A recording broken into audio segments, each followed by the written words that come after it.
Bildiğiniz gibi bölgemizde, özellikle Türkiye'nin tamamında ama özellikle bizim bölgemizde Ekim döneminde, Aralık aylarında bir kuraklık söz konusu oldu. Bütün Türkiye'de bu özellikle çiftçilerimizi çok endişelendirdi. O dönemlerde hatta ekimler biraz gecikmişti. Ancak Ocak ayında yağışlar biraz iyiydi. Ondan sonra Şubat ayında yine bir kuraklık dönemi yaşadık.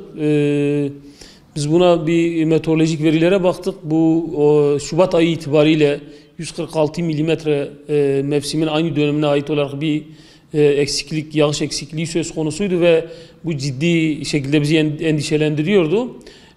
Ancak işte Mart'ın özellikle 15'inden sonra bütün Türkiye'de olduğu gibi bölgemizde de hem kar yağışları hem de yağmurların iyi yağması nedeniyle şu anda çiftçimiz rahatlamış durumdadır. İçine su serpilmiş durumdadır, öyle diyelim.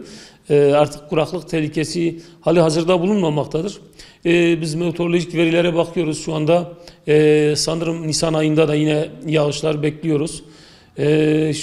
Bugünkü durumla artık kuraklık tehlikesi hemen hemen yoktur.